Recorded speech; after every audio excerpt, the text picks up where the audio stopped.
লোকটা, তবে যাওয়ার আগে একটা কথা শুনে যাও। আড়াল থেকে বেরিয়ে এসে, আরিয়া, দেখুন আমি বলছি। আরিয়া লোকটাকে দেখে থমকে যায়। কারণ সে আর অন্য কেউ নয়, রাজ নিজেই। আরিয়া, আপনি এসবের মানে কি? আপনি কি আমার সাথে মজা করছিলেন? রাজ, না, দেখলাম এখনো কি আগের আরিয়া আছে নাকি আমার সামনে নাটক করছিলে। আরিয়া, আপনার কাছে সবটা মজা মনে হচ্ছে তাই না? রাজ, মজা তো তুমি করেছ, তাও আবার আমার সাথে। আরিয়া, আপনার সাথে বাজে কথা বলার সময় নেই আমার। রাজ, টাকাটা কি নেবে না? আরিয়া, চাই না আমার। চলে আসতে ধরে। রাজ, একটা তাচ্ছিল্যের হাসি দেয়, এটা তুমিও জানো, আর আমিও যদি তোমার কাছে কোনো স্কোপ থাকতো তাহলে তুমি আর যাই হোক আমার কাছে আসতে না। আরিয়া। রাজ, কি হল, চুপ হয়ে গেলে যে? আরিয়া। রাজ, টাকাটা তোমাকে আমি দিব, কিন্তু তার বদলে আমার একটা শর্ত আছে। কারণ যেহেতু তুমি টাকাটা ধার হিসেবে চাইছো, তাই তার জন্য আমানত হিসেবে আমাকে কিছু দিতে হবে তোমার।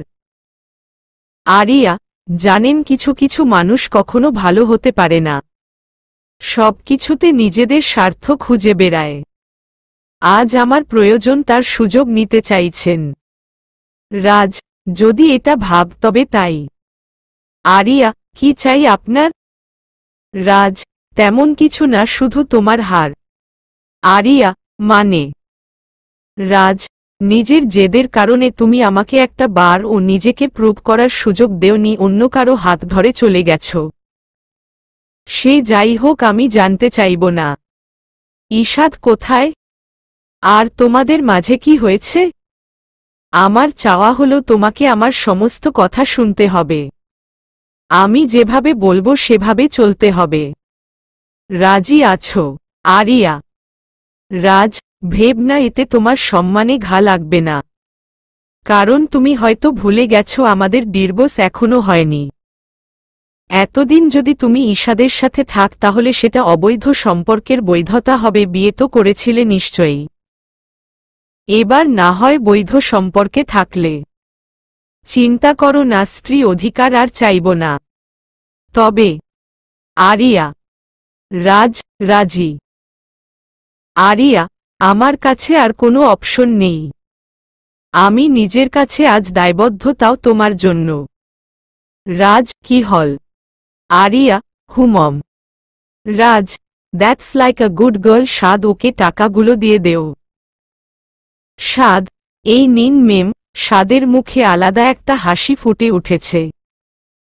আরিয়া আর এক মুহূর্ত দেরি করে না, চলে যায় টাকাটা নিয়ে।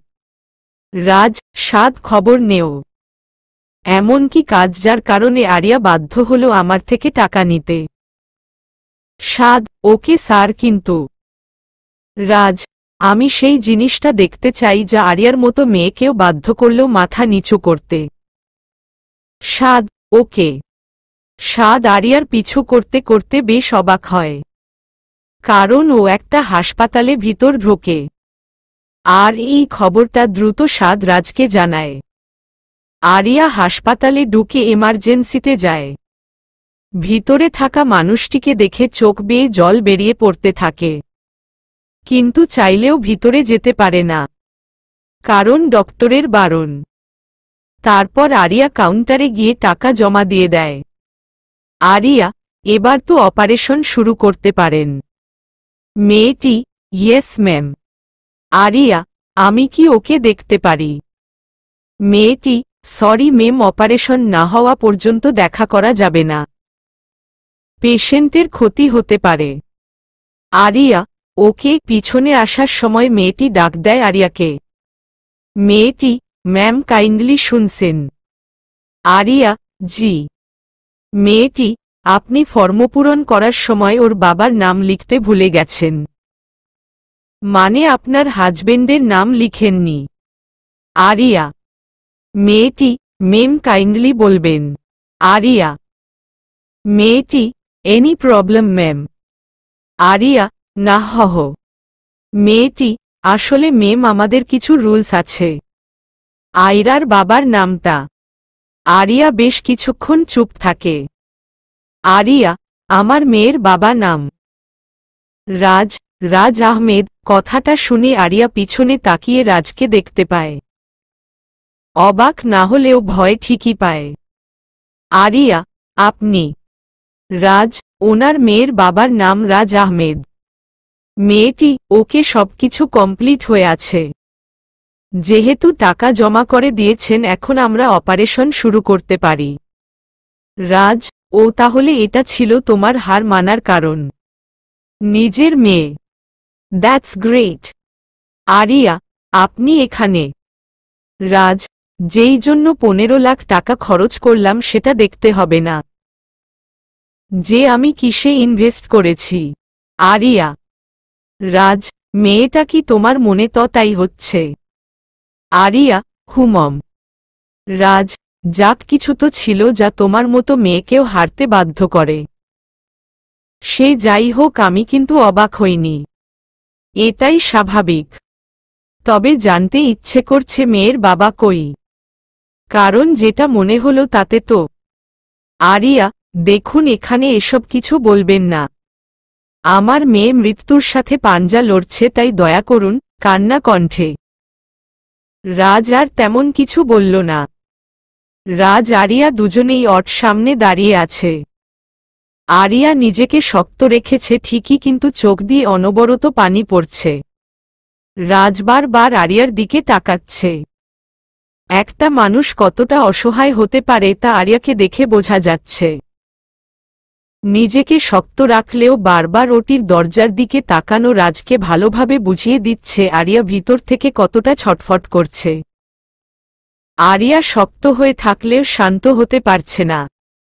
তখন রাজ গিয়ে ওর পাশে বসে ওর দিকে রুমাল দেয়, কিন্তু আরিয়া তা নেয় না। রাজ, কি নাম ওর? আরিয়া। রাজ, জানি মেয়েটা তোমার, তা বলে কি আমাকে বলতে পারবে না? আরিয়া, আইরা আরিয়াত। রাজ, আইরা মানে আরিয়া, ইশাদ। তার পরের নামটা বলতে থমকে যায়। শেষ নামের অক্ষরটা কি আমার? আরিয়া। আরিয়া। রাজ, থাক, বলতে হবে না। আর ইশাদ কই? আরিয়া। রাজ, যার মেয়ে সে কি জানে না তার মেয়ের কি অবস্থা? আরিয়া করুণ চোখে রাজের দিকে তাকায়। আরিয়া, হয়তো জানে না। জানলে কি হতো তাও হয়তো জানি না। রাজ বেশ কিছুক্ষণ চুপচাপ থেকে দীর্ঘ শ্বাস ছাড়ে। রাজ, আরিয়া তুমি কি বলবে না ইশাদ কই? জানি না কি হয়েছে, কিন্তু যেহেতু ওর মেয়ে, ওকে জানানো দরকার। আরিয়া, সেটা আপনাকে ভাবতে হবে না। আমার মেয়ের ব্যাপারে যা ভাবার আমি ভাবব। রাজ আর কথা বাড়াল না। প্রায় 2 ঘন্টা পর ডক্টর বের হয়। আরিয়া পাগলের মতো ছুটে যায় ডক্টরের কাছে। আরিয়া, আমার মেয়ে আইরা। ও কেমন আছে? Doctor, now she is fine, কাল ওকে বেডে দেওয়া হবে। আপনি ওর সাথে কাল দেখা করতে পারবেন। Aria, thanks doctor, thanks a lot, কান্না করে দিয়ে। Doctor, it's my duty. Aria ওখানে বসেই কান্না করে দেয়। মুখে অদ্ভুত মমতা জড়ানো একটা হাসি ফুটে উঠেছে। রাজ অদ্ভুতভাবে তাকিয়ে আছে।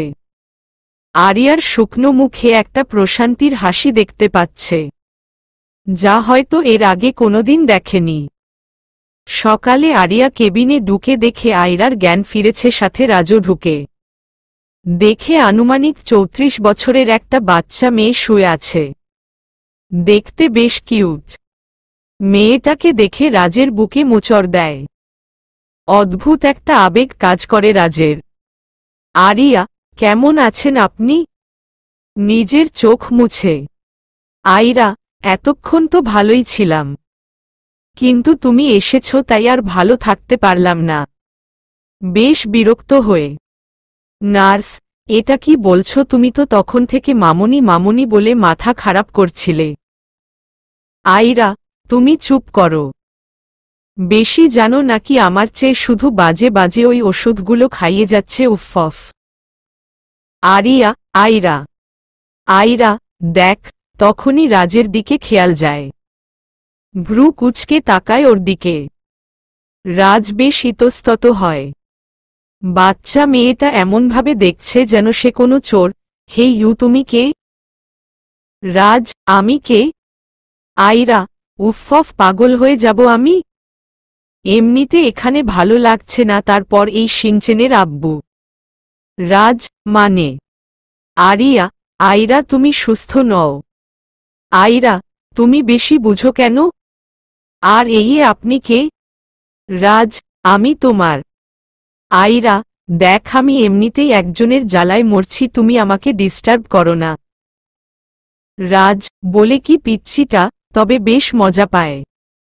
আয়রা, এই ডোন্ট কোল্ড মি পিচ্চি। রাজ, ওকে বুড়ি। আয়রা, তুমি। আরিয়া, আয়রা, তুমি এখনো সুস্থ নও, তোমার ব্রেনে ইফেক্ট পড়বে। খেয়ে ঘুমিয়ে যাও। আয়রা, উফফ, ভালো লাগে না। তারপর আরিয়া ওকে খাইয়ে দিয়ে ওষুধ দিয়ে ঘুম পাড়ায়। আর সাথে ঝগড়া তো আছেই। রাজের বেশ মজাই লাগছিল আয়রার কথায়। আরিয়া ওকে ঘুম পাড়িয়ে বাইরে এসে দাঁড়ায়। সাথে রাজও। আরিয়া, দেখেছ কি দর্শী মেয়ে আমার? কাল অপারেশন হলো আর আজ। রাজ, যেমন মা তেমন মেয়ে। হুমম, তা কি হয়েছিল সেটাই তো বললে না। আরিয়া, এতদিন ঠিক ছিল, কিন্তু হঠাৎ মাথা ঘুরে পড়ে যায়। অনেক দেখেছি কিন্তু জ্ঞান ফেরেনি, তাই হাসপাতালে নিয়ে আসি। আর ওনারা বলে আয়রার ব্রেনে কিছু হয়েছে, কয়েক ঘন্টার মাঝে অপারেশন না করলে হয়তো ওকে বাঁচানো যাবে না, নয়তো চিরজীবনের জন্য। রাজ, আর এই কারণেই তুমি বাধ্য হয়ে আমার কাছে এসেছ। আরিয়া, হুমম, কিছুদিন আগেই এখানে এসেছিলাম একটা কাজে, কিন্তু সেটা যে আবার অতীতের সামনে দাঁড় করাবে জানা ছিল না। রাজ, তা ভালোই, শেষমেশ নিজের সন্তান তোমাকে হার মানালো, তোমার জেদ ভাঙ্গাল। আরিয়া, একটা মেয়ের যতই ইগো, রাগ, অভিমান, জেদ থাকুক না কেন, যখন তার সন্তানের দিকে আঁচ আসে তখন সেগুলো তার কাছে কোনো মেটার করে না। বাবা ঠিক বলতো, যখন মা হবি তখন বুঝবি কেন সন্তানের কথা মেনে নেই। রাজ, আয়রার জন্য সব পারো তুমি। আরিয়া, সন্তান যদি বাবা মাকে দূরে ঠেলে দেয় তবুও বাবা মা মুখ ফিরিয়ে নিতে পারে না। আমার রাগ, জিদ, অভিমান সবটা মুছে যায় যখন আমি ওর মুখটা দেখি। আগে কিছু না পেলে মরে যেতে ইচ্ছে করত, আর এখন হাজার না পাওয়া সত্ত্বেও বাঁচতে ইচ্ছে করে যাতে ওর সব চাওয়া পূরণ করতে পারি। মেয়েরা সবকিছু নিয়ে অভিমান করতে পারে, শুধু পারে না নিজের সন্তানের সাথে। সন্তানের জন্য এক মা মরতেও পারে। নিজের জমানো সব রাগ, জেদ আমি বিসর্জন দিয়ে তোমার কাছে গিয়েছিলাম যাতে আমার মেয়ের মুখের মা ডাকটা থেকে বঞ্চিত হতে না হয়। কাল যখন ডক্টর আমাকে ওর ওই অবস্থার কথা বলল তখন আমি কে কি কেন তা মনে ছিল না। শুধু একটা কথাই মনে ছিল, যে করেই হোক আমার সন্তানকে আমার বাঁচাতে হবে। যার জন্য রাতের পর রাত জেগেও কষ্ট হয়নি, যার কান্নাতে আমার বুক ফেটে যায়, যার একটা হাসির জন্য আমি চাইলেও চাঁদটাও এনে দেওয়ার চেষ্টা করি। আর যাই হোক, সেই অমূল্য মাতৃত্বের স্বাদ আমি ছাড়তে পারব না, কারণ এই স্বাদ সবাই পায় না। যারা পায় তারা ভাগ্যবতী। এর চেয়ে বেশি সুখের একটা মেয়ের জন্য আর কিছু হতে পারে না। চোখটা বন্ধ করে প্রশান্তির নিঃশ্বাস নিয়ে দেখতে দেখতে প্রায় 1 মাস চলে যায়। আয়রা এখন অনেকটাই সুস্থ। রাজ যতটা না আয়রার সাথে মিশেছে তার চেয়েও আয়রা রাজের উপর ডিপেন্ড হয়ে পড়েছে। আরিয়াকে আয়রা না চাইলেও রাজকে ওর চাই। রাজ ওর খেলার সাথীতে পরিণত হয়েছে। আর রাজেরও এক অবস্থা। আরিয়ার প্রতি রাজের রাগটা যতটা, তার চেয়ে বেশি মায়া জন্মছে আয়রার প্রতি। নিঃশ্বাসের সাথে মিশে গেছে মেয়েটা। রাজ নিজের সমস্ত না পাওয়া পূরণ করছে আয়রাকে দিয়ে। আয়রা, এই সিনচেংয়ের বাবাই, তুমি এত দেরি করলে কেন? রাজ, সরি মামনি, কাজ ছিল তাই একটু দেরি হয়ে গেল। আয়রা, তুমি জানো আমি না খেয়ে তখন থেকে তোমার জন্য বসে আছি। রাজ আরিয়ার দিকে তাকায়। আরিয়া আমার হাতে খায়নি, মাথা নিচু করে মৃদু কণ্ঠে। রাজ ওকে মামুনি, আপনার সিনচেংয়ের আব্বু এসে গেছে, এবার খাবেন তো? আইরা হুমম তবে। রাজ কি? আইরা খাইয়ে দিতে হবে। রাজ সেটা তো সবসময় দিই। রাইরা তাইলে আমিও খাব। রাজ আইরাকে পরম মমতায় খাইয়ে দেয় আইরাকে। আর আরিয়া দাঁড়িয়ে দাঁড়িয়ে দেখতে থাকে। কিছু করার নেই, সন্তানের চাওয়ার কাছে বাধা। তাছাড়া রক্তের টান না চাইতেও রাজ আর আইরাকে এক করে দিয়েছে। কেউ কাউকে চিনত না, কিন্তু নিজের অজান্তেই তারা এখন স্নেহের বন্ধনে আবদ্ধ। রাজ আরিয়াকে জ্বালানোর জন্য বলে, রাজ আচ্ছা মামুনি, তোমার মাও তো ছিল, তাহলে কেন খেলে না? আইরা উনি পচা, শুধু আমাকে বকে। কিন্তু তুমি ভালো, আমাকে কত আদর করো, একদম বকো না। রাজ ওমা তাই নাকি? আচ্ছা তোমার মামুনি যদি তোমাকে নিয়ে চলে যায় তখন? আইরা গিয়ে রাজকে জড়িয়ে ধরে। আমি তোমার কাছেই থাকব, আমি যাব না তোমার থেকে। রাজ ওকে ওকে মামুনি, যেতে হবে না। তোমার মামুনি চাইলেও দেব না, কেমন? আজ আইরাকে দেখে নিজের ছোটবেলা মনে পড়ে গেল। ও তো এমন জেদি ছিল, ওর বাবা এভাবেই ওর জিদ রাখত। রাজ আজ ওকে ডিসচার্জ করে দেওয়া হবে। আরিয়া হুমম আমি নিয়ে যাব ওকে। রাজ সেটা ভুলেও ভেব না। আরিয়া মানে? রাজ আমি আইরাকে দেব না। আরিয়া এসব কি বলছো তুমি? ও আমার মেয়ে, কোনো অধিকার নেই ওর উপর তোমার। রাজ ঠিক আছে, ওর উপর নেই তো কি হয়েছে, তোমাকে তো বাধ্য করতে পারি। তুমি যখন আইরাকে আমার কাছে থাকতে দিবে না, তখন আমিও চাই না ও তোমার সাথে থাকুক। আরিয়া মানে? রাজ আইরা আজ থেকে আমার সাথে থাকবে, আর তুমি ওর থেকে আলাদা। আমার মনে হয় না আইরার কোনো সমস্যা হবে, আর এটাই তোমার যোগ্য শাস্তি। তারপর রাজ আইরাকে নিয়ে চলে যায়। আরিয়া কোনো দিশা না পেয়ে রাজের বাড়ি যায়, কিন্তু রাজ ওকে নিয়ে সেখানে যায় না। ও আইরাকে নিয়ে অন্য কোথাও রাখে। রাতে রাজ নিজের বাড়িতে এসে দেখে আরিয়া রুমে বসে কাঁদছে। রাজকে দেখা মাত্র ও ছুটে যায়, কিন্তু আইরাকে কোথাও দেখতে পায় না, কারণ রাজ আইরাকে আনেনি। আরিয়া রাজ আইরা কোথায়? কাঁদতে কাঁদতে। রাজ আমার কাছে। আরিয়া তুমি আমার মেয়েকে আমার থেকে দূরে রাখতে পারো না। রাজ চাইনি তো, শুধু চেয়েছিলাম নিজের কাছে রাখতে, এখন তুমি তো হতে দিতে চাইলে না, আমি কি করতে পারি? আরিয়া প্লিজ আইরাকে আমার কাছে এনে দেও। এতটুকু মেয়ের তার মাকে ছাড়া থাকতে কষ্ট হবে। রাজ তার মাকে ছাড়া আইরা ভালোই থাকবে। আর কোনো কথা বলে না রাজ আরিয়ার সাথে চলে যায়। এভাবে কেটে যায় 3 দিন। আইরাকে না পেয়ে আরিয়ার পাগল প্রায় অবস্থা। কিন্তু একদিনের জন্য রাজ আইরাকে ওর সামনে আনেনি। আরিয়ার ছটফটানি মন গলাতে পারেনি রাজের। রাজ আইরাকে অন্য একটি জায়গায় রেখেছে। ওর দেখাশোনার জন্য মানুষ তো আছেই। তাছাড়া আইরা রাজের অভ্যাসে পরিণত হয়ে গেছে। ওর কলিজার একটা অংশ। আরিয়ার প্রতি যতই রাগ থাকুক না কেন, আইরাকে এক বিন্দু আঁচড় লাগতে দেবে না। প্রতিদিনের কাজ শেষে রাজ আইরার কাছে যায়। আইরা বিছানায় বসে বসে খেলছিল। রাজ কি করছে আমার মামুনি? আইরা গাল ফুলিয়ে। রাজ রাগ করেছে আমার মামুনি। আইরা তুমি খুব পচা সিনচেং আব্বু। রাজ কেন মামুনি? আইরা তুমি আমাকে বলেছ এখানে মামুনিকে নিয়ে আসবে, কিন্তু মামুনি তো এলো না। কাদো কাদো মুখ নিয়ে।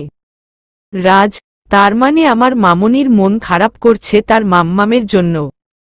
আইরা নিচের দিকে গাল ফুলিয়ে তাকিয়ে আছে। রাজ ঠিক আছে, মামুনির যখন মাম্মাম চাই তবে এনে দিব, কেমন? আইরা সত্যি বেশ খুশি হয়ে। রাজ হুমম। আয়রা গিয়েই রাজকে জড়িয়ে ধরে বলে তুমি খুব ভালো। রাজ, ঠিক আছে, আরিয়াকে কষ্ট দিতে চাইলেও আমি তোমাকে কোনো কষ্ট দেব না মামুনি। আচ্ছা তাহলে এবার খেয়ে নেও। তারপর রাজ আয়রাকে খাইয়ে ঘুম পাড়িয়ে দেয়।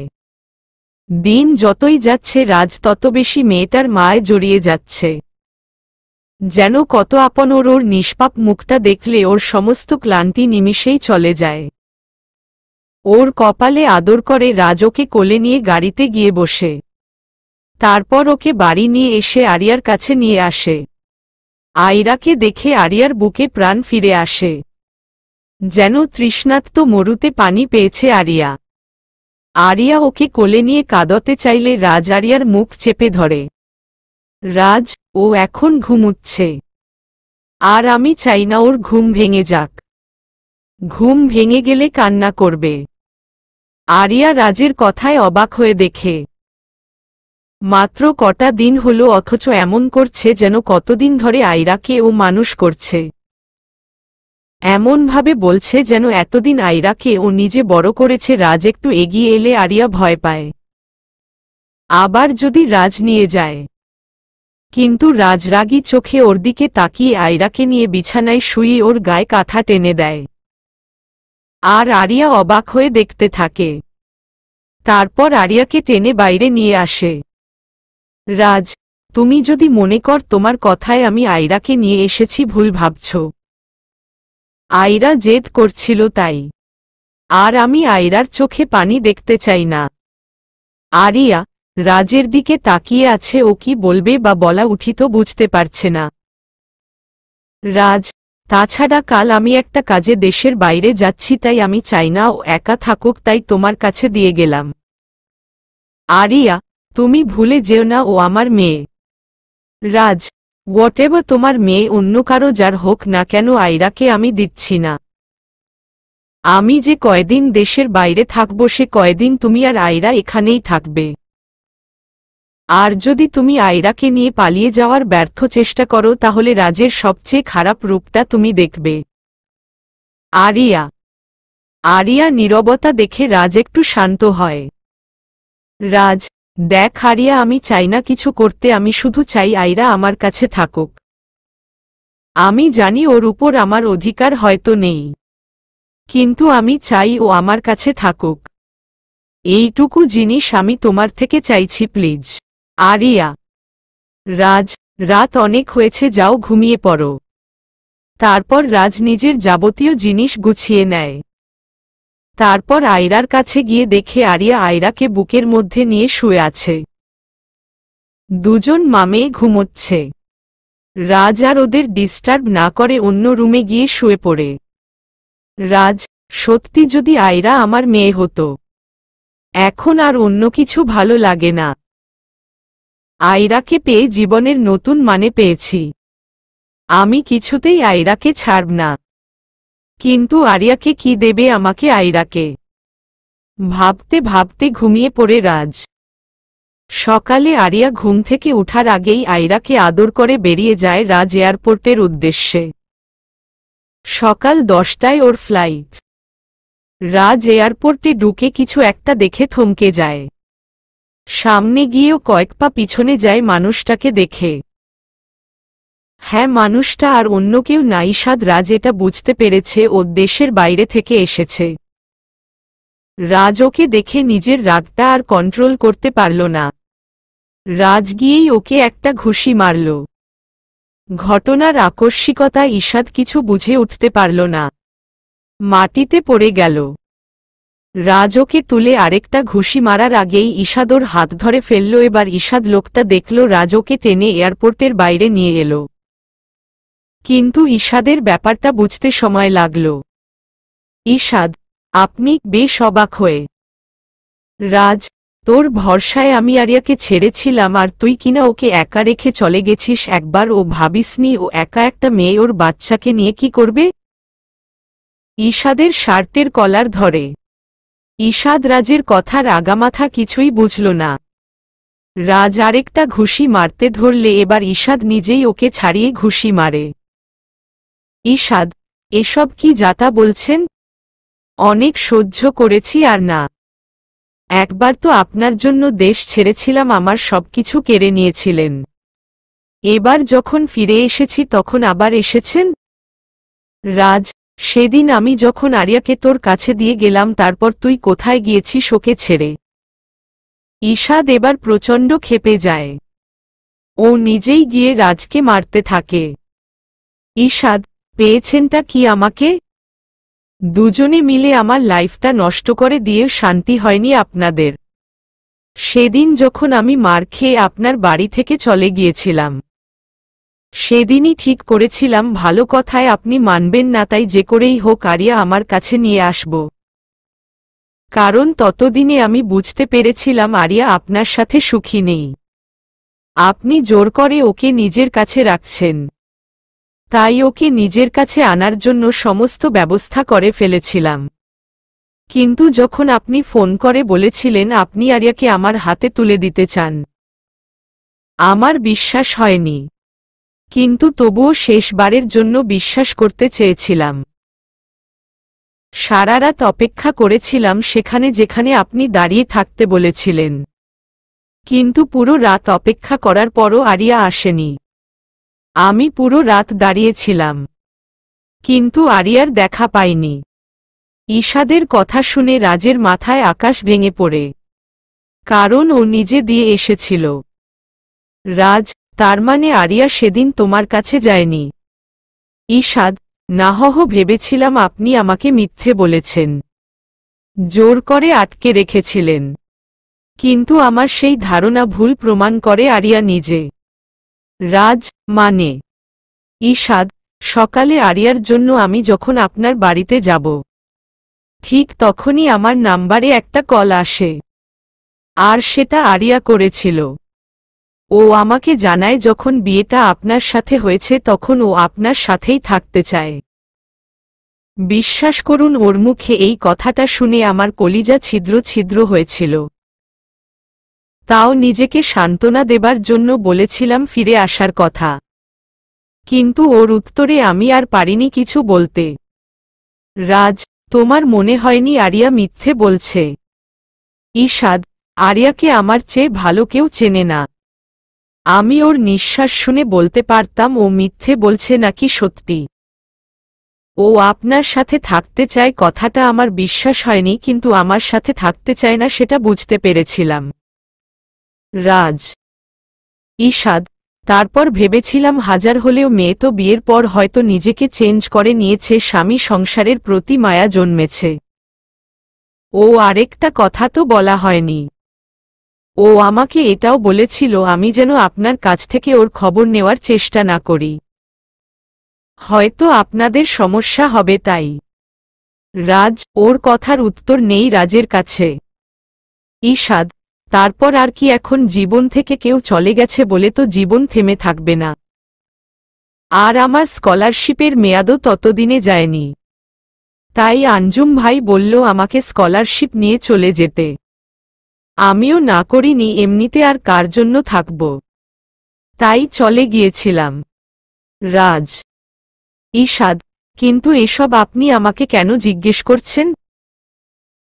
আমি তো আপনাদের সুখে বাধা হয়নি চলে গিয়েছি, নিজের দেশটাকে ছেড়ে। রাজ, ও যদি তোমার সাথে না যায় তবে আয়রা? আয়রা কার মেয়ে? মানে আয়রা আমার। ঈশাদ, মানে? রাজ, আরিয়া তোমাকে মিথ্যে বলেছে। ও আর কোনো কথা না বলে চলে আসে রাজবাড়িতে। ঈশাদ, রাজ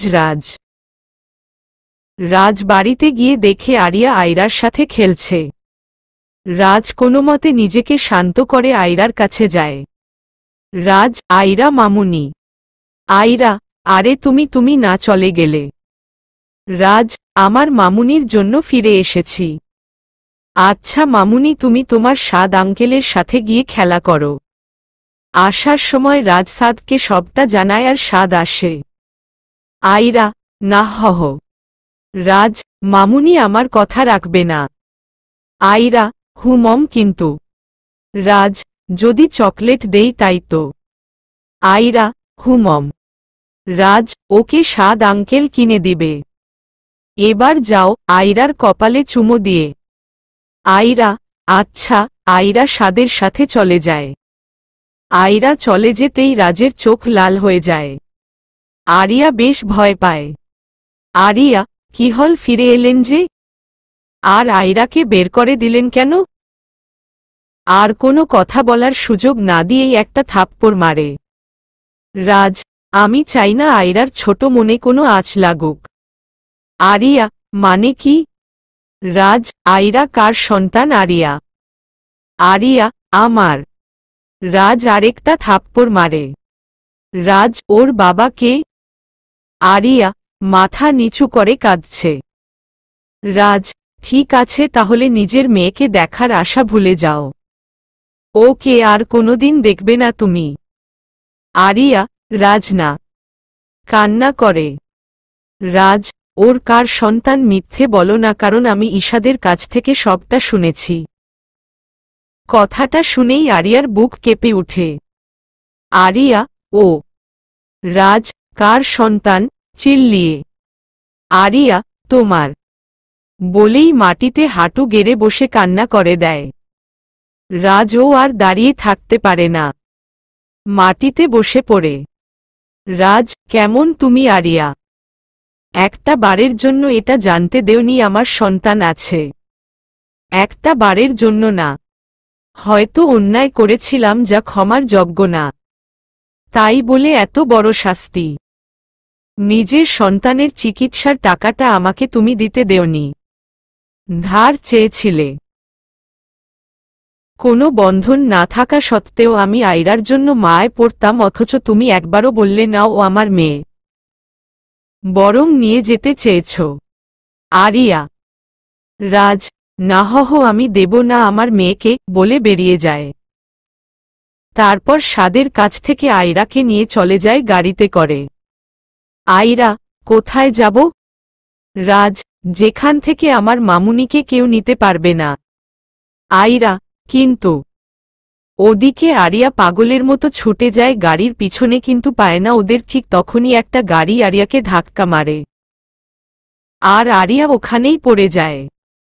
আরিয়ার মাথায় ব্যান্ডেজ করা, বারবার মাথাটা এদিক ওদিক করছে, বন্ধ চোখ দিয়ে পানি গড়িয়ে পড়ছে, বড্ড কষ্ট হচ্ছে। ঠিক তখনই আরিয়া নিজের মাথায় কারো হাত অনুভব করে, কেউ ওর মাথায় বিলি কেটে দিচ্ছে। আরিয়া তার হাতটা মাথায় পেয়ে কিছুটা শান্ত হয়ে যায়। তারপর নিজের হাত দিয়ে কিছু খোঁজার চেষ্টা করলে চিরচেনা একটা হাতের ছোঁয়া আরিয়ার হাতটা নিজের হাতে আবদ্ধ করে। আরিয়াও হাতটা আঁকড়ে ধরে। আরিয়া, ঈশাদ, ঈশাদ তুই এসেছিস, কান্না করে দেয়। ঈশাদের গাড়ির সাথেই আরিয়ার ধাক্কা লাগে। ঈশাদ রাজের পিছনেই আসছিল, আর ঈশাদ ওকে নিয়ে আসে। ঈশাদ আরিয়ার এই অবস্থা দেখে মুচকি হাসে। ঈশাদ, আমাকে এত বড় ধোঁকা দিতে কি তোর একবারও বুক কাঁপল না? একবার তো বলে দেখতি সবটা, তারপর না হয় বাকিটা। আরিয়া ঘোরের মধ্যেই হুহু করে কেঁদে দেয়। তারপর উঠে ঈশাদকে জড়িয়ে ধরে। আরিয়া, নিজের বোঝা তোর উপর চাপাতে চায়নি রে। আর রাজ যা করেছে তারপর কোনো মুখে দাঁড়াতাম? ঈশাদ, তুই ভাবলি কি করে ঈশাদের কাছে তার আরি কখনো বোঝা হবে? তুই এটা একদম ঠিক করিসনি। আরিয়ার মাথায় হাত বুলাতে বুলাতে। আরিয়া, কি করব? রাজের জন্য এতটা তিক্ততা মনে সৃষ্টি হয়েছিল যাতে আর কিছু বোঝার ক্ষমতা আমার ছিল না।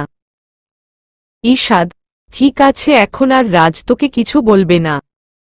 একটা বার ঈশাদের উপর ভরসা করেই দেখ। আরিয়া, রাজ আমার মেয়েকে নিয়ে গেছে, ঈশাদ প্লিজ ওকে আমার কাছে এনে দে। আমি আয়রাকে ছাড়া বাঁচব না। আমার আর কিচ্ছু চাই না, তুই শুধু আমার আয়রাকে এনে দে। কাঁদতে কাঁদতে। ঈশাদ, হুমম দেব, তুই যা যা চাইবি তাই দেব। কেউ আর তোকে কোনো কিছুর জন্য বাধ্য করবে না। তুই যাবি তোর মেয়ের কাছে। আরিয়া, হুমম। ঈশাদ, চল। এবার আরিয়া চোখ মেলে তাকায়। আজ 5 বছর পর দেখছে ইশাদকে। সামান্য চেহারার কোনো পরিবর্তন হয়নি, বরং আরও বেশি উজ্জ্বলতা ফুটে উঠেছে ইশাদের চেহারায়।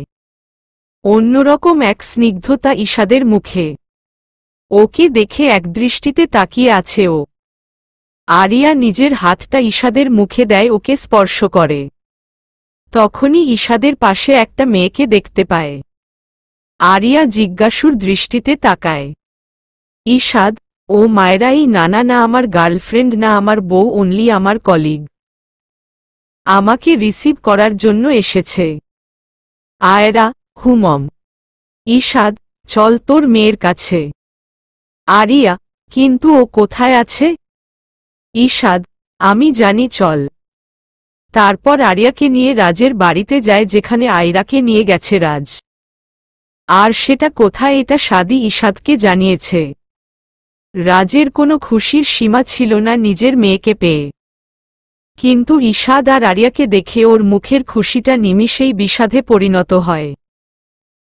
রাজ ওদের দেখে আয়রাকে স্টাফের কাছে দিয়ে ভিতরে ঢোকার আগেই আয়রাকে ওর এক স্টাফের সাথে বাইরে পাঠায়। রাজ, তোমরা এখানে? ইশাদ, আরিয়া নিজের মেয়ের কাছে এসেছে, যাকে ও জন্ম দিয়েছে। এতদিন যাকে লালন পালন করেছে তাকে নিয়ে যেতে এসেছে। রাজ, আমি ওকে দেব না, ও আমার মেয়ে। ইশাদ, কেন রেখে দেবে? অনেক তো জ্বালিয়েছ, আর কত জ্বালাবে? সো আয়রাকে দিয়ে দেও। আর যাই হোক, আয়রার উপর তোমার চেয়ে অনেক বেশি অধিকার আরিয়ার। রাজ, আমি কিছু শুনতে চাই না, আমি আয়রাকে দেব না। তাছাড়া আমি ওর বাবা, তাই আয়রার উপর আমার অধিকার কম নেই। ইশাদ, ভুলে যাবেন না আপনি কি কি করেছেন। আমাকে মারার চেষ্টা করেছেন, আরিয়াকে জোর করে বিয়ে করেছেন। এত সব কিছু করার পরও লজ্জা করে না আপনার? রাজ, তাই তো সেদিন যেতে দিয়েছিলাম, কেন যায়নি তোমার কাছে? এবার আরিয়া মুখ খুলল। আরিয়া, কারণ আমি চাইনি আপনার দেওয়া বোঝাটা আমি ইশাদের ঘাড়ে চাপাই। রাজ, মানে তুমি যাওয়ার সময় জানতে তুমি প্রেগন্যান্ট? আরিয়া, হুমম, জানতাম। সেদিন আপনি চলে যাওয়ার পর ডক্টর ফোন করে আমাকে জানায়। আর আমি সেটা আপনাকে জানাতে চাইনি, তাই ওনাকে বলতে নিষেধ করি। রাজ, তাহলে আমাকে জানালে না কেন? আর ইশাদের কাছেই বা ফিরলে না কেন? আরিয়া, বললাম আপনার বোঝা ইশাদের উপর চাপাতে চাইনি। আর তাছাড়া কোনো প্রতারকের চিহ্ন রাখতে চাইনি নিজের শরীরে। রাজ, মানে? আরিয়া, সেদিন আমি ইশাদের কাছে যাইনি ঠিকই, অন্য কোথাও গিয়েছিলাম। কারণ আমি নিজের প্রেগন্যান্সির জন্য দোটানায় ছিলাম, কি করব। কারণ আপনার মতো মানুষের সাথে থাকা সম্ভব না, আর না ইশাদের লাইফ নষ্ট করার। তাই। রাজ, তাই কি? আরিয়া, তাই চলে গিয়েছিলাম। অনেক ভেবে সিদ্ধান্ত নিয়েছিলাম বাচ্চাটা রাখব না। সমস্ত ব্যবস্থাও করেছিলাম। রাজ, তুমি আয়রাকে এবট? আরিয়া, হুমম। তখনই রাজ আরিয়াকে থাপ্পড় মারতে ধরে, কিন্তু ইশাদ রাজের হাত ধরে ফেলে। ইশাদ, ভুলে যাবেন না আমি রাজ, আরিয়া আজ একা নেই, ইশাদ আছে ওর সাথে। অনেক কিছু সহ্য করেছে ও, অনেক মেরেছেন, আর না, এই হাত যদি আরিয়ার গায়ে উঠে সেটা ভেঙে দেওয়ার ক্ষমতা ইশাদ রাখে। আর এমনিতে ও এবট করতে গিয়েছিল, কিন্তু করেনি। আরিয়া, গিয়েছিলাম ঠিকই, কিন্তু যখন হাসপাতালে গেলাম তখন দেখলাম একজন মেয়ে প্রচুর কাঁদছে, কারণ তার সন্তান নেই। তখন আমার মনে হলো আল্লাহ না চাইতেন আমাকে দিয়েছেন, ওনারা চেয়েও পাচ্ছে না। সেটা যতই রাজের রক্ত হোক না কেন, আমি তো ওর মা, কিভাবে মারব ওকে? ঠিক তখনই নিজের মাতৃত্ব কাজ করেছিল, পারিনি নিজের সন্তানকে মারতে। এই প্রথম হার মেনেছিলাম আমি নিজের সন্তাননের জন্য। কিন্তু তার মানে এটা নয় আমি আপনার মতো একজন লোকের সাথে থাকব। আমি শুধু এটাই দেখাতে চেয়েছি একটা মেয়ে চাইলে নিজের সন্তানকে মানুষ করতে পারে। তার জন্য কোনো পুরুষের দরকার হয় না। ঈশাদ আর আরিয়া তা করেও দেখিয়েছে। আরিয়া একা একটা মেয়ে হয়ে নিজের সন্তানকে লালন পালন করেছে, ওকে বড় করেছে। কিন্তু আয়রার অসুখ হয়ে আপনার কাছে আসতে বাধ্য হয়েছে। যদি না ওর বাবা মার খবর দিতেন। এখানেও একটা জঘন্য কাজ করেছেন আপনি। রাজ। ঈশাদ আচ্ছা আপনি নিজেই বলুন, এমন কি একটা কাজ করেছেন যাতে আপনি নিজেকে সঠিক প্রমাণ করতে পারেন? সব সময় অন্যায় করেছেন। যে মেয়েটা নিজের সন্তানের জন্য পাগল হয়ে গেছে আপনি তার থেকে সেই বাচ্চাটাকে আলাদা করেছেন কি বলে? কেন সে তার মেয়ের কথা আপনাকে বলেনি তাই তো? কেন বলবে বলুন তো? আপনার এমন কি গ্যারান্টি ছিল রাজ যে আপনি আরিয়ার থেকে ওকে কেড়ে নিতেন না? দেখুন না সেটাই হলো, আপনি আরিয়ার থেকে ওর বেবিকে তো কেড়েই নিয়ে এসেছেন। রাজ। ঈশাদ you know what mister Raj, আপনি নিতান্তই সেলফিশ একজন মানুষ যে নিজের কথা ছাড়া কারো কথা চিন্তা করে না। আর তার চেয়েও বড় আপনার এসব জঘন্য কাজে আপনার মনে কোনো অনুতাপ নেই। বরং আপনি নিজেকে সঠিক প্রমাণ করতে পুরো দোষটা অন্যের ঘাড়ে চাপিয়ে দেন। আরিয়া ওর বেবির কথা আপনাকে বলেনি, আপনি তাই ওর থেকে ওর বেবি কেড়ে নিয়েছেন, অথচ একটা বার নিজের অন্যায়টা দেখেননি যে আপনার ভয় বাধ্য হয়ে ও এইটা করেছে। রাজ। ঈশাদ আরিয়া আপনি জোর করে বিয়ে করে নিজের অধিকার ফলিয়েছেন, আর এখন বাবা হওয়ার দাবি নিয়ে এসেছেন। আসলে আপনি না কারো স্বামী হওয়ার যোগ্য আর না বাবা। আরিয়া। ঈশাদ এই লোকের সাথে কথা বাড়িয়ে লাভ নেই। আমার আয়রাকে এখান থেকে নিয়ে চল। ঈশাদকে ঝাঁকিয়ে। ঈশাদ হুমম তুই শান্ত হো, আমরা আয়রাকে নিয়েই যাব। তুই তোর মেয়েকে ফিরে পাবি, কিন্তু এই লোকটা যাতে কোনোদিন ওর মুখ দেখতে না পারে তার ব্যবস্থা করব আমি। রাজ না আমি আমার মেয়েকে দেব না। ঈশাদ তা বললে তো হবে না। রাজ দেখ ঈশাদ, আমি জানি আমি অন্যায় তোমার আর আরিয়ার উপর অনেক অন্যায় করেছি, যার সত্যি কোনো মাফ হয় না। আর এবার যখন আরিয়াকে ফিরে পেয়েছি তখন সত্যি নিজের রাগটা কন্ট্রোল করতে পারিনি, তাই ওরকম একটা জঘন্য কাজ করেছিলাম। ভেবেছিলাম ও আমাকে ছেড়ে যাওয়ায় যতটা যন্ত্রণা পেয়েছি তার শোধ নিব। কিন্তু বিশ্বাস করো আয়রাকে দেখার পর আমার আর কিছু মনে হয়নি। আমি তো জানতামই না যে আয়রা আমার মেয়ে, ভেবেছিলাম ও হয়তো তোমার মেয়ে। কিন্তু তারপরেও আয়রার উপর রাখতে পারিনি। ঈশাদ কি বলতে চাচ্ছেন? আয়রাকে আরিয়ার চেয়ে বেশি আপনি ভালোবাসেন? রাজ এবার ঈশাদের পায়ের কাছে বসে হাত জোর করে মিনতি করতে লাগল। রাজ আমি জানি আমি এখন জোর করেও আয়রাকে পাব না। আর বিশ্বাস করো আমি বলছি না আমি আয়রাকে আরিয়ার চেয়ে বেশি ভালোবাসি, কিন্তু বিশ্বাস করো আমি আয়রাকে ভালোবাসি ঈশাদ, খুব ভালোবাসি ওকে। প্লিজ ওকে কেড়ে নিও না। কাঁদতে কাঁদতে ঠিক তখনই আয়রা আসে। ও রাজের কাছে যায়। ওকে কাঁদতে দেখে ও নিজেও ঠোঁট উল্টে কেঁদে দেয়। আয়রা তুমি কাঁদছ কেন? সিংচেনের আব্বু। রাজের চোখ মুছে। রাজ ওকে দেখে শক্ত করে বুকে জড়িয়ে নেয়। রাজ তুই আমার মেয়ে, আমি তোকে কোথাও যেতে দেব না। কাঁদতে কাঁদতে ফখনি ঈশাদ অনেকটা জোর করেই আয়রাকে রাজের থেকে সরিয়ে নিয়ে আসে। রাজের বর্তমানে কোনো সেন্স নেই, বড্ড পাগলের মতো করছে। সাথে আয়রাও কাঁদছে। ওকে আরিয়ার কোলে দেয়। আরিয়া ওকে পেয়ে প্রাণ ফিরে পায়। অজস্র চমো দেয় ওর মুখে।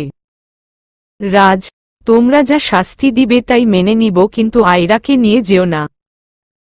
আয়রার কাছে গেলে ঈশাদ ওকে ধাক্কা মেরে ফেলে দেয়। ঈশাদ একদিন আমিও বলেছিলাম, কিন্তু আপনি শুনেনি। জানোয়ারের মতো মেরেছিলেন আমাকে। আজ সময়ের ফেরে, আজ আপনি ওই জায়গায়। এবার বুঝেছেন প্রিয় মানুষ হারালে কতটা যন্ত্রণা পাওয়া যায়। রাজ আয়রাকে প্লিজ নিও না। রাজ চিৎকার করে কাঁদছে। এমন অবস্থায় আয়রা ভয় পেয়ে কান্না করে মাকে জড়িয়ে ধরে। ঈশাদ, এবার বুঝবেন হারানোর যন্ত্রণা কি। আপনি না আরিয়ার ভালোবাসা পেয়েছেন আর না পাবেন আপনার মেয়েকে। চল আরিয়া। আরিয়ার হাত ধরে বেরিয়ে আসে, কিন্তু রাজ বাধা দিলে এবার আর ঈশাদ চুপ থাকে না। ও প্রচুর মারে রাজকে, কিন্তু রাজের কিছু বলার অবস্থা নেই। আর সাদও কিছু বলতে পারছে না। এটাই যে নিয়তি। কিন্তু সাদ বেশিক্ষণ দাঁড়িয়ে থাকতে পারে না। রাজ ক্লান্ত হয়ে পড়ে সাদ ঈশাদকে থামায়। সাদ, অনেক হয়েছে, মেরে ফেলতে চান। ঈশাদ, রাজকে বলে দিও ও যেন আরিয়ার আর আয়রার থেকে দূরে থাকে, না হলে এবার খুব খারাপ হবে। ওরা চলে যেতে চায়, কিন্তু রাজ তখনও পাগল হয়ে যায় আয়রার জন্য। কিন্তু ওরা থামে না। আয়রার নাম করতে করতে রাজজ্ঞান হারায়। সাদ ওকে নিয়ে দ্রুত ট্রিটমেন্টের ব্যবস্থা করে। আরিয়া আর ঈশাদ বাড়ি ফিরে যায়। আয়রা কাঁদতে কাঁদতে ঘুমিয়ে গেছে। ঈশাদ, চিন্তা করিস না, বাচ্চা মেয়ে তাই কিছুদিন গেলে ভুলে যাবে। ওকে নিয়ে শুয়ে দে, রাজ আর আসবে না। আরিয়া মাথা নাড়ে, তারপর মেয়েকে নিয়ে শুয়ে পড়ে ঈশাদের রুমে। ঈশাদ রুমে গিয়ে দেখে দুজনেই ঘুমিয়ে আছে। ও দরজা টেনে ওপাশের ঘরে চলে যায়। মাঝরাতে রাজের জ্ঞান ফিরলে ও আবার আয়রার নাম করে চিৎকার করে উঠে। সাদ দৌড়ে ওর কাছে যায়। একমাত্র সাদই আছে এখন ওর লাইফে, যে আর যাই হোক ওকে ছেড়ে যাওয়ার কথা ভাবে না। সাদ, স্যার শান্ত হন। এখন আপনি চাইলেও এখন আয়রার সাথে দেখা করতে পারবেন না। রাজ, সাদ, আমি অনেক পাপ করেছি, কিন্তু বিশ্বাস করো আমি আমার মেয়েকে সত্যি খুব ভালোবাসি। ওকে প্লিজ আমার কাছে নিয়ে এসো। সাদ, আচ্ছা আচ্ছা স্যার, প্লিজ আপনি শান্ত হন, আমি এনে দিব। তাও শান্ত হন। তখনই ডাক্তার এসে ওকে ঘুমের ইনজেকশন দেয়। রাজ, আয়রা আমার মেয়েকে এনে দেও। ঈশাদ। রাজ ঘুমিয়ে শান্ত হয়ে পড়ে। সাদ, কি অদ্ভুত নিয়ম স্যার। একসময় ঈশাদ যেখানে ছিল আজ আপনি সেখানে। শুধু পার্থক্য একটাই, সেদিন আপনি ভুল ছিলেন আর আজ ঈশাদ সঠিক। কিছুদিন পর আরিয়া বাগানে বসে আপনমনে বসে আছে। আয়রা ওর নানা নানুর কাছে। ঈশাদ ওনাদের নিয়ে এসেছে, আর মেয়ের কথা শুনে ওনারাও রাজের থেকে মুখ ফিরিয়ে নিয়েছে। ঈশাদ এসে ওর পাশে বসে। তখনই ঈশাদ বলে উঠে, ঈশাদ, কি ভাবছিস? আরিয়া, মানুষের জীবন কত অদ্ভুত। কিছুদিন আগেও আমার সাথে কারো সম্পর্ক ছিল না, নিজের মেয়েকে নিয়ে ভালো ছিলাম। আর কদিন আগেও ভাবতাম রাজনামের জাহান্নাম থেকে হয়তো বের হতে পারবো না। কিন্তু আজ দেখ, সবটা অতীত হয়ে তোর পাশে বসে আছি। করুণ চোখে ঈশাদের দিকে তাকিয়ে ঈশাদ মুচকি হাসে। ঈশাদ, এর নাম জীবন, যা তোর মতো মেয়েকেও বদলে দিল। এরকম রাগী ইগোস্টিক মেয়েকে শান্ত করে দিল। আচ্ছা, তোর কষ্ট হয়নি একা একা থাকতে? আরিয়া, হয়নি তা না, কিন্তু আয়রাকে ভেবে ভুলে গেছি। ঈশাদ, একটা কথা জানিস, তুই আগের মতো নেই। কেমন একটা বুড়ি বুড়ি হয়ে গেছিস। মজা করে ভেবেছে আরিয়া রাগ করবে, কিন্তু না। ঈশাদকে অবাক করে আরিয়া হেসে দেয়। আরিয়া, আমার 4 বছরের একটা মেয়ে আছে, তবে তুই অনেক বেশি হ্যান্ডসাম হয়ে গেছিস। আমি তো প্রথমে চিনতেই পারিনি। ঈশাদ, তুই ছিলি না, কেউ বকেনি, তাই হয়তো। একটা কথা বলবো? আরিয়া, বল। ঈশাদ, কিছু চাইলে দিবি? আরিয়া, দেওয়ার মতো হলে দিব। ঈশাদ উঠে নিচে হাঁটু গেড়ে বসে আরিয়ার হাত ধরে। আরিয়া একটু অবাক হয়। ঈশাদ, আমাকে আমার আরি ফিরিয়ে দিবি? আরিয়া অদ্ভুতভাবে ওর দিকে তাকায়। আরিয়া, তুই জানিস ঈশাদ, আমার একটা মেয়ে আছে। কিভাবে বলিস? ঈশাদ, তাতে কি আরি? তোর যা কিছু তা কখনোই আমি আলাদা করে দেখনি। 5 বছর আগে যদি তুই আমাকে এসে বলতি তখন কি তোকে ছেড়ে দিতাম আর না এখন দিব? তাছাড়া তোর মা বাবাও এটাই চায়। আর আইরাও আমাকে পছন্দ করে। আরিয়া, এখনো কেন? ঈশাদ, জানি না, তবে চাই তোকে। দিবি আমাকে? তুই কি একটু ভালো থাকতে চাস না? আরিয়া এবার ঈশাদকে জড়িয়ে ধরে কান্না করে দেয়। আরিয়া, চাই, ভালো থাকতে চাই। আমি আমার আগের লাইফটা ফিরে পেতে চাই ঈশাদ। কিন্তু তার জন্য তোকে ঠকতে হবে। ঈশাদ, তুই আমার সবচেয়ে বড় জয়। আরিয়া, এত ভালো কেন তুই? কেন এত কিছুর পরও চাস? তুই আমার চেয়েও আর বলতে দেয় না। ঈশাদ, তোর চেয়ে কাউকে না, তোকে চাই। আরিয়া, হুমম। কয়দিনে রাজ এসেছে ঠিকই, কিন্তু আয়রার দেখা পায়নি। রাজ পাগল হয়ে আয়রাকে খুঁজতে থাকে। কিন্তু কথায় আছে না, একসময় রাজ যেটা অন্যদের দিয়েছে আজ সেটাই হচ্ছে ওর সাথে। আয়রার দেখা না পেয়ে মানসিক চাপে ওর অবস্থা কাহিল হয়ে পড়েছে। আইনি ব্যবস্থাও লাভ হবে না, কারণ আরিয়া ওর মা, তাই অধিকার ওরই আগে। বলতে গেলে ওর অবস্থা ততটা ভালো না। মাঝরাতের দিকে সাদ আসে রাজের কাছে। সাদ, এভাবে আর কতদিন স্যার? আপনি কি নিজেকে এবার শেষ করে দিবেন? রাজ ইজি চেয়ারে বসেছিল। রাজ, বেঁচে থেকে লাভ কি বলতো সাদ? জোর করে চাওয়া ভালোবাসাটা হারিয়ে গেল। সেটা ভুলতে মায়ের কাছে গিয়েছি, সেও ছেড়ে চলে গেল আমাকে এতিম করে। আরিয়াকে তো আমি ফিরে আসতে বলিনি, কিন্তু যে কারণেই হোক ও ফিরেছে। ফিরেছে তো আবার চলে গেল, তাতেও আফসোস নেই, কিন্তু আমার মেয়ে বাবা হয়ে কি একবার ও নিজের মেয়েকে পাব না? আমি যোগ্য স্বামী হতে পারিনি।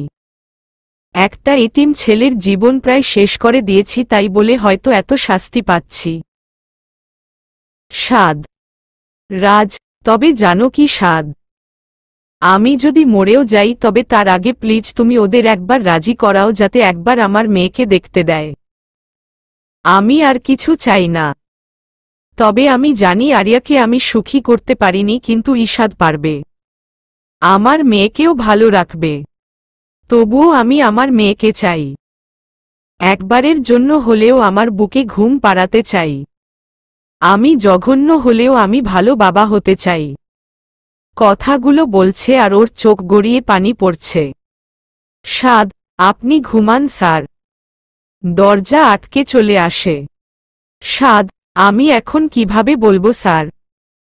ওনারা বিয়ে করছে আর তারপর আয়রাকে নিয়ে দেশ ছেড়ে চলে যাবে। জানি না যখন জানবেন তখন কি হবে। যার জন্য সবাই কাঁদে তাকেও একদিন কাঁদতে হয়। সাদ আজ নিজেও কাঁদছে। সাদ, আপনাকে দেখে কাজী নজরুলের একটা কথা মনে পড়ে গেল। যুগের ধর্ম এই, পীড়ন করিলে সে পীড়ন এসে পীড়া দেবে তোমাকেই।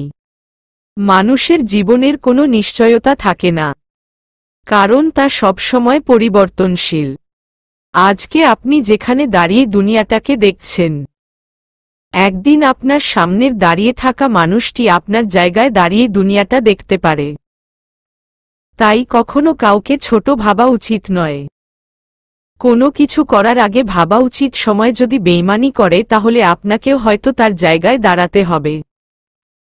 যেমন আজ দাঁড়িয়েছে রাজ। সেদিনের পর কেটে গেছে আরও 7 দিন। রাজ আয়রার দেখা পায়নি না, কিন্তু চেষ্টা করেনি। নিজেকে সম্পূর্ণভাবে ঘরবন্দি করে রেখেছে রাজ। নাওয়া খাওয়া ভুলে আয়রার জন্য শুধু কাঁদছে। তাই আজ রাজ আয়রার কাছে যায়, কিন্তু কোনো লাভ হয়নি। এদিকে সেখান থেকে এসে প্রচণ্ড অসুস্থ হয়ে পড়েছে রাজ।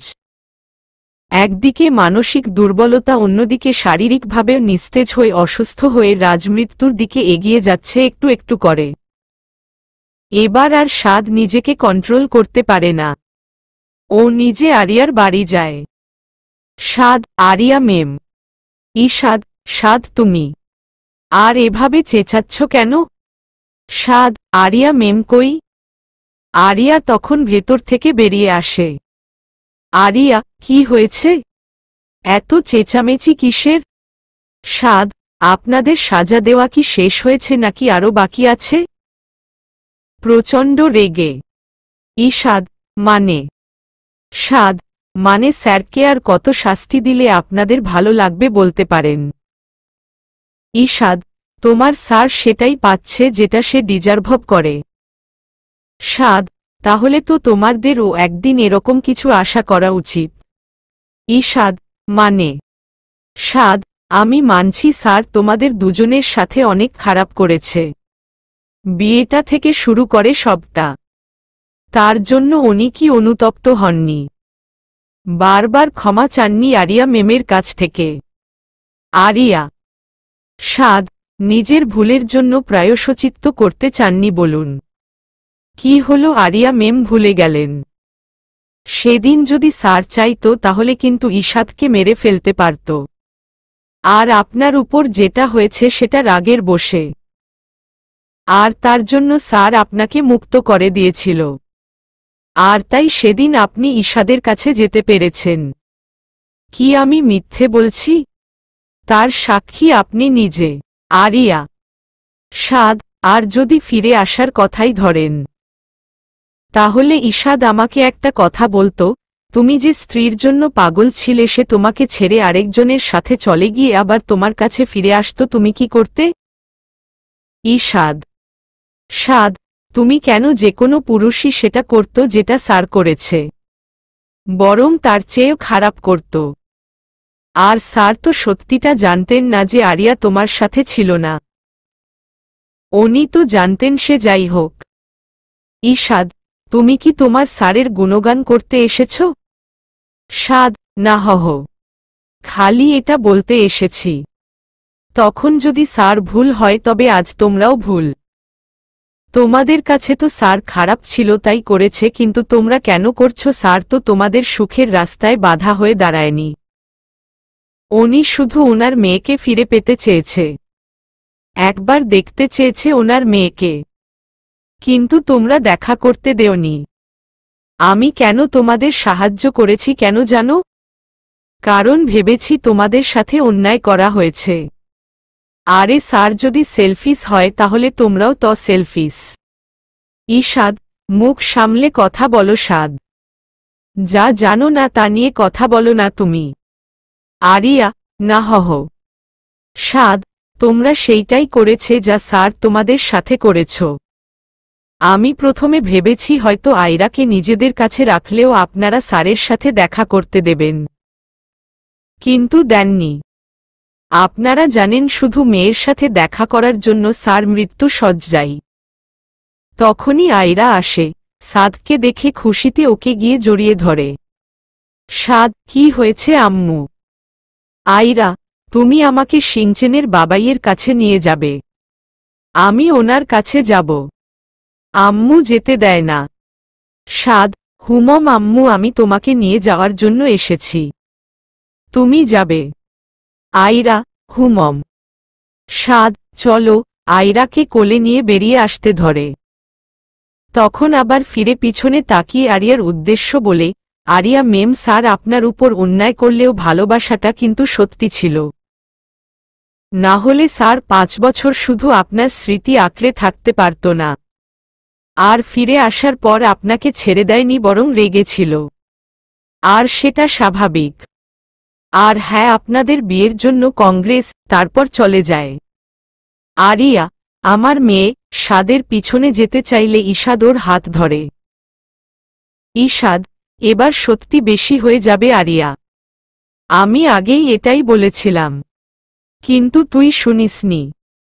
এবার অন্তত রাজের নিজের মেয়ের সাথে দেখা করতে দেওয়া উচিত। আমি খবর নিয়েছিলাম ও আসলেই অসুস্থ। আরিয়া, আয়রা রাজভক্ত, ও যদি আসতে না চায়।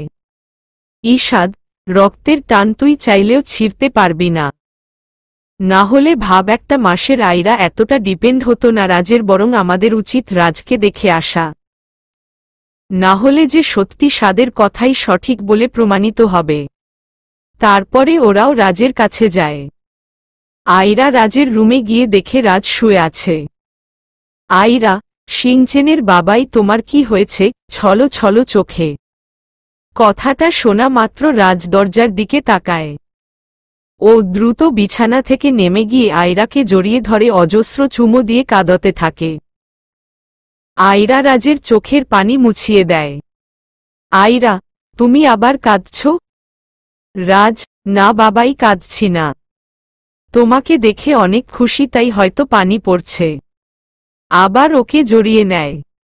আমাকে ছেড়ে যাস না, আমি না হলে মরে যাব। তখনই আরিয়া সামনে এসে দাঁড়ায়।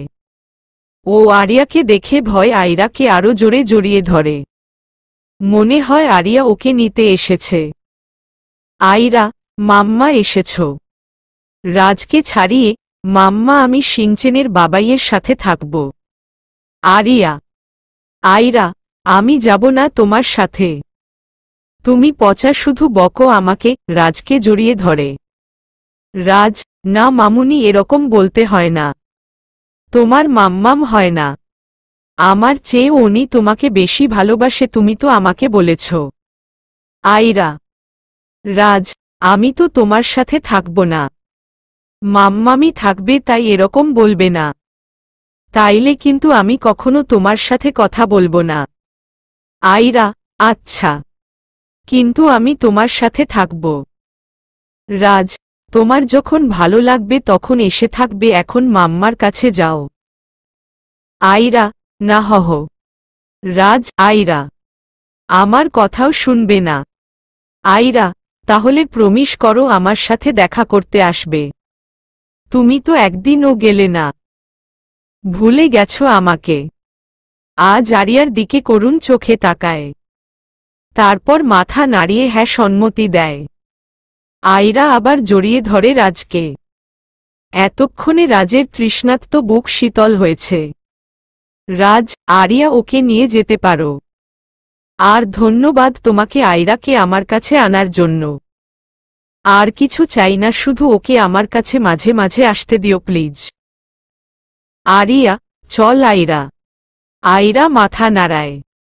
যাবে না। রাজ, আয়রা। আয়রা, হুমম। আরিয়া, চলো। বেরিয়ে আসতে ধরে। রাজ, আরিয়া শোন। আরিয়া, হুমম। রাজ, আমাকে বিয়ের দাওয়ার দিবে না। আরিয়া বেশ ঘাবড়ে যায়। রাজ, চিন্তা করো না, খারাপ চাইব না। যেই ভুল করেছি তা না হয় এবার শুধরে নিব। তোমাদের দুজনকে এবার এক হতে দেখব। এবার আর দিয়ে চলে আসব না। আরিয়া আর দাঁড়ায় না।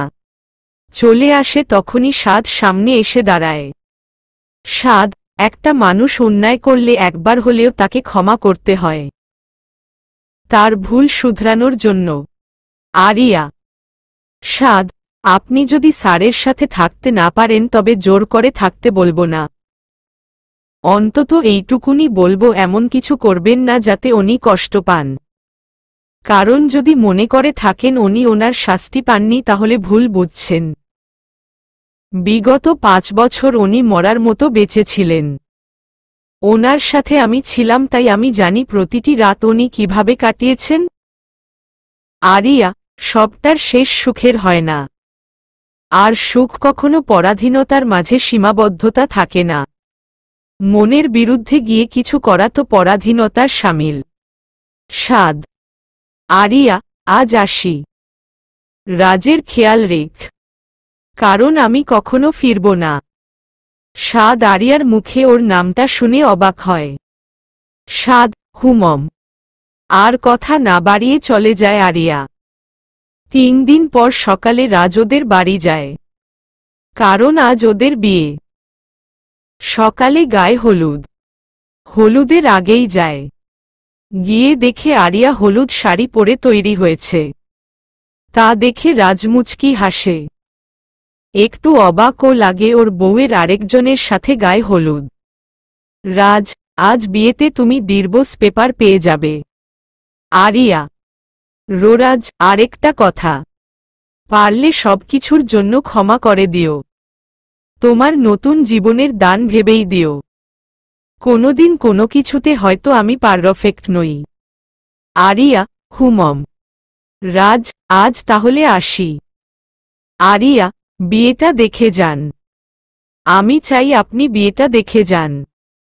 রাজ, ওকে। একটা দীর্ঘ শ্বাস ছেড়ে। গায়ে হলুদের অনুষ্ঠানে ইশাদের গায়ে হলুদ দিচ্ছে। আর ইশাদ বসে বসে পাশে থাকা কাগজ ছিঁড়ে ছিঁড়ে খাচ্ছে। কারণ ওর গায়ে হলুদ আরিয়া দিচ্ছে। আরিয়া, এই ছাগলের মতো করা বন্ধ কর। ইশাদ, সত্যি করে বল, এবারও মুগরি বানাচ্ছিস না তো? আরিয়া, সময় হলে দেখবি। ইশাদ, দেখ আগে বলে দিচ্ছি, আগের বারের মতো ধপ মারছিস না তো? আরিয়া, থাপ্পড় খাবি। ইশাদ, দেখ বইনা, আমি সত্যি কইরা বলি, এখনো সময় আছে, রাজি হয়ে যা। আমি বিয়েটা ক্যান্সেল করি। আরিয়া, তাহলে মায়েরার কি হবে? আমি ওকে কথা দিয়েছি। ইশাদ, আর আমারটা? আরিয়া, মায়েরা খুব ভালো মেয়ে, তুই সুখী হবি। ইশাদ, হুমম সুখী। একটা দীর্ঘ শ্বাস ছেড়ে। তারপর আরিয়া নিজের হাতে ওর গায়ে হলুদ দিয়ে গোসল করিয়ে দেয়। চোখের কোণে পানি চিকচিক করছে, কিন্তু ঠোঁটের কোণে প্রশান্তির হাসি। রাজ এসব দেখে হতবাক, কারণ বিয়েটা আরিয়া আর ইশাদের নয়, হচ্ছে মায়েরা আর ইশাদের। আরিয়া, আমাকে দেওয়া সেদিনের কথা তোকে রাখতে হবে ইশাদ। তোকে মায়েরার সাথে সুখী হতে হবে। আর তোর থেকে এটাই আমার ভালোবাসার প্রতিদান। ইশাদ, হুমম দেব। আরিয়া একটা মুচকি হাসি দিয়ে সেখান থেকে ইশাদের থেকে নিজের চোখের পানি লুকাতে বেরিয়ে আসে। চলুন সেদিনের ফ্ল্যাশব্যাক কাহিনীতে ঘুরে আসি, যখন আরিয়া আর ইশাদ বাগানে বসে কথা বলছিল। ইশাদ, আমাকে আমার আরি ফিরিয়ে দিবি? আরিয়া অদ্ভুতভাবে ওর দিকে তাকায়। আরিয়া, তুই জানিস ইশাদ, আমার একটা মেয়ে আছে। কিভাবে বলিস? ইশাদ, তাতে কি আরি? তোর যা কিছু তা কখনোই আমি আলাদা করে দেখনি। 5 বছর আগে যদি তুই আমাকে এসে বলতি, তখন কি তোকে ছেড়ে দিতাম, আর না এখন দিব? তাছাড়া তোর মা বাবাও এটাই চায়। আর আইরাও আমাকে পছন্দ করে। আরিয়া, এখনো কেন? ইশাদ, জানি না, তবে চাই তোকে। দিবি আমাকে? তুই কি একটু ভালো থাকতে চাস না? আরিয়া এবার ইশাদকে জড়িয়ে ধরে কান্না করে দেয়। আরিয়া, চাই, ভালো থাকতে চাই। আমি আমার আগের লাইফটা ফিরে পেতে চাই ইশাদ। কিন্তু তার জন্য তোকে ঠকতে হবে। ইশাদ, তুই আমার সবচেয়ে বড় জয় আরি। আরিয়া, এত ভালো কেন তুই? কেন এত কিছুর পরও চাস? তুই আমার চেয়েও আর বলতে দেয় না। ইশাদ, তোর চেয়ে কাউকে না, তোকে চাই। আরিয়া, হুমম। কিন্তু কি জানিস ইশাদ, এখন আর কাউকে সঙ্গী হিসেবে চাই না। আমি এভাবেই ভালো আছি। ইশাদ, মানে? আরিয়া, জানিস, যখন তুই ছিলি না তখন ভেবেছিলাম তোকে ছাড়া হয়তো মরে যাব। কিন্তু না, লাইফে কারো জন্য কেউ মরে না। তুইও বেঁচে আছিস আর আমিও। ইশাদ, তাহলে সবাই তো এটাই চায়। আরিয়া, কিন্তু আমি চাই না। ইশাদ, আরিয়া। আরিয়া, তুই জানিস আইরা রাজের জন্য কতটা পাগল, ওকে নিয়ে আসলে ও এতদিনেও রাজের জন্য কাঁদে। বড় হয়ে ও যখন জানতে পারবে ওর বাবার কয়েকটা অন্যায়ের জন্য আমি ওকে শুধরানোর সুযোগ না দিয়েই ওর ছেড়ে চলে গেছি, আঙুলটা ওই আমার দিকে আগে তুলবে। কেন ওর বাবাইকে একবার ক্ষমা করলাম না? ইশাদ, তুই কি রাজের কাছে ফিরতে চাস? আরিয়া, যদি বলি তাই। ইশাদ, গেলে আটকাব না। আরিয়া, আমার একটা কথা রাখবি। ইশাদ, কি বল? আরিয়া, তুই মায়েরাকে বিয়ে কর। ইশাদ, আরিয়া, এটা সম্ভব না। আরিয়া, তোকে করতে হবে। ও তোকে ভালোবাসে। ইশাদ, কিন্তু আমি তোকে। আরিয়া, ভালোবাসলেই যে পেতে হবে তার কোনো মানে নেই ইশাদ। প্রেমাধিকার মানে পাওয়া নয়, ভালোবেসে যাওয়া। আর সেটাই সত্যিকারের ভালোবাসা, যাতে কোনো চাওয়া থাকে না। যেখানে চাওয়া থাকে তাকে ভালোবাসা বলে না, সেটা শুধু ভোগের নাম। এখন রাজের মতো যদি শুধু নিজেদের কথা ভাবি, ওর মাঝে আর আমাদের মাঝে তফাতে কোথায়? আর আমি স্বার্থপর হতে পারবো না। ঈশাদ, চুপ কর আরিয়া। আর পারছি না আরিয়া, এটাই সত্যি। ঈশাদ, আরিয়া, ধরে নে, এটাই আমার ভালোবাসার দাম। যা তোর থেকে চাইছি দিবি আমাকে। ঈশাদ, এটাই তোর চাওয়া? আরিয়া, হুমম। ঈশাদ, তবে তাই হবে, কিন্তু তুই ও রাজের কাছে ফিরবি। আরিয়া, আগে তুই বিয়েটা কর। ঈশাদ, ঠিক আছে, বর্তমানে। তারপর আজ ঈশাদ আর মায়েরার বিয়ে। খুব কষ্ট লাগলেও মনে শান্তি বিরাজ করছে। আরিয়ার হ্যাঁ, ওর কথা রাখতে পেরেছে। দিন শেষে ওদের বিয়েটা কমপ্লিট হয়ে যায়। আরিয়া দীর্ঘ শ্বাস ছেড়ে বাইরে গেলেই রাজের সামনে পড়ে যায়। রাজ আরিয়াকে টেনে নিয়ে আড়ালে নিয়ে যায়। রাজ, এসবের মানে কি? আরিয়া, দেখতেই পারছেন। রাজ, তুমি? আরিয়া, হুমম, বিয়েটা করিনি। আসলে আমি আপনার মতো স্বার্থপর নই, আর কোনো দুর্বল নই যে আমার বেঁচে থাকার জন্য কাউকে দরকার হবে। রাজ, মানে? আরিয়া, আমি ঈশাদকে বিয়ে করিনি ঠিকই, কিন্তু ভাববেন না আমি আপনার কাছে ফিরে যাব, সেটাও সম্ভব না। আমি আমার মেয়েকে নিয়ে থাকতে চাই। আসলে সবাই ভাবে পুরুষ ছাড়া মেয়েরা অসহায়, কিন্তু আমি তা ভাবি না। তাই কাউকে চাই না আমার।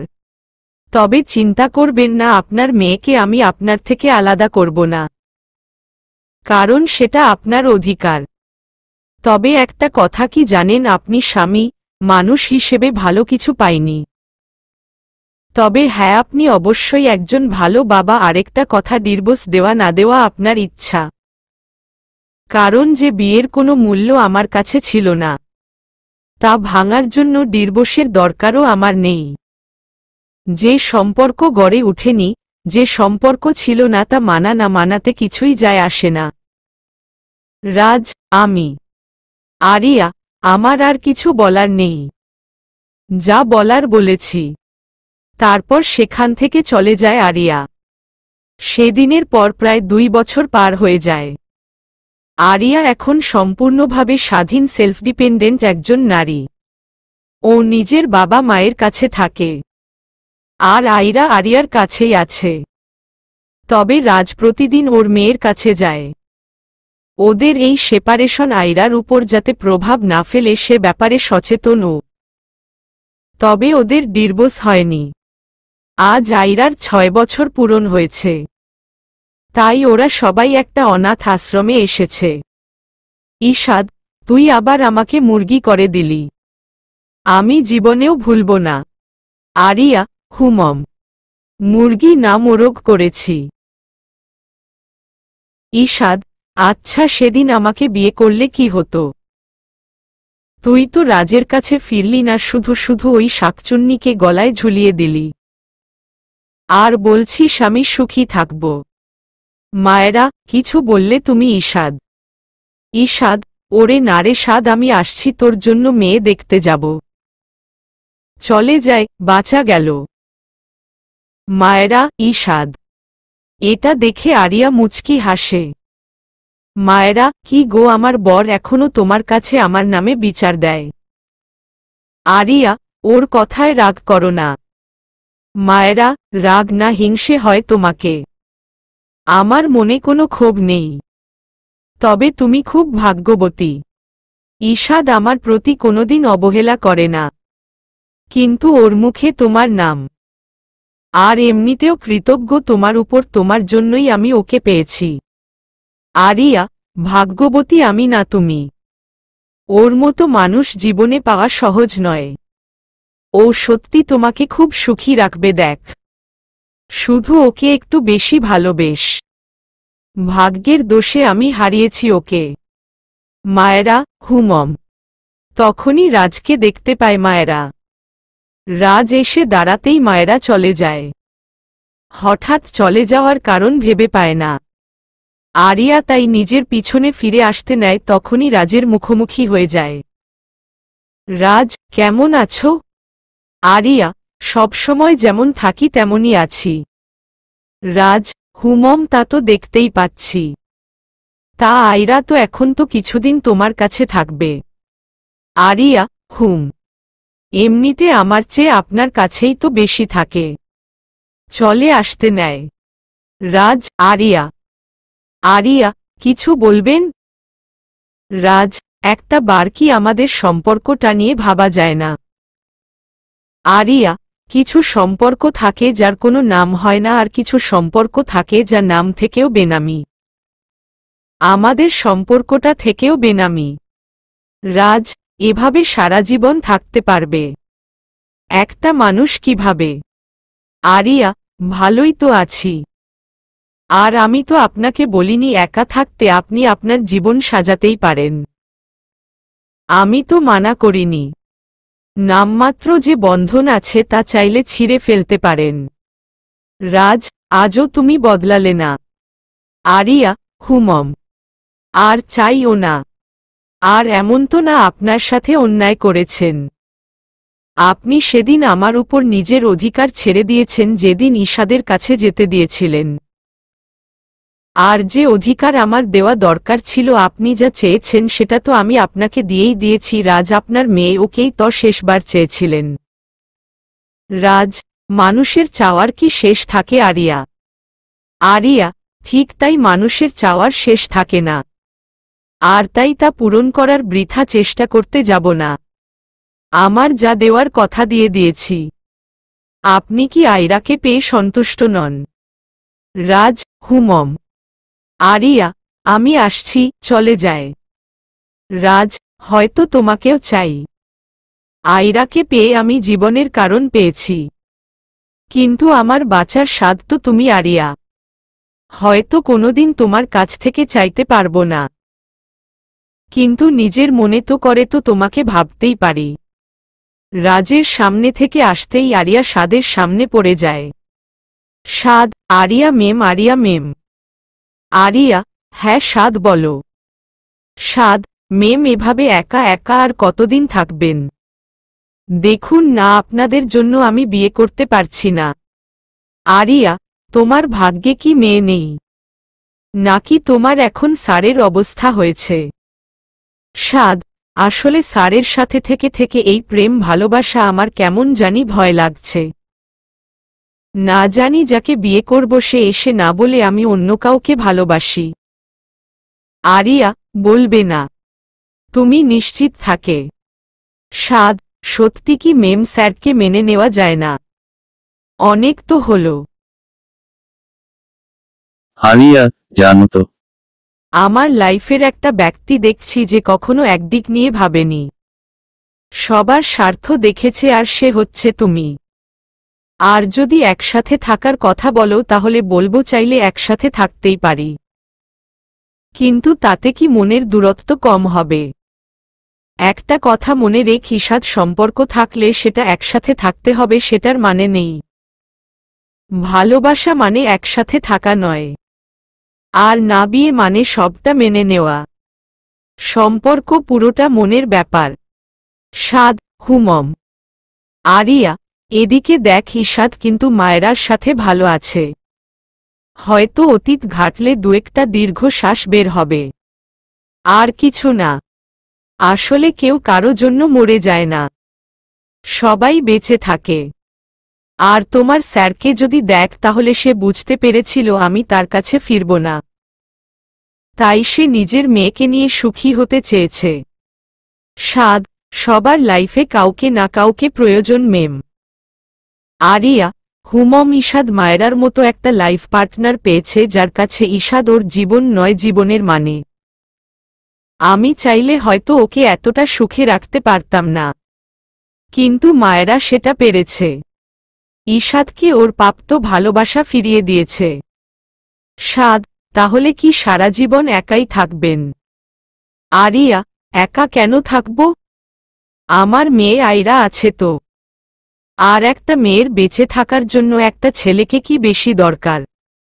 মানছি নারী পুরুষ একে অপরের পরিপূরক। কিন্তু কি জানো, যখন সম্পর্ক শান্তির বদলে জীবন বিষিয়ে তোলে তখন সেটা থেকে মুক্তি পাওয়াই বুদ্ধিমানের কাজ। আর কোনো কথা বাড়ায় না আরিয়া। ও চলে আসে, তারপর চারপাশের দিকে তাকিয়ে আশেপাশে দেখতে থাকে।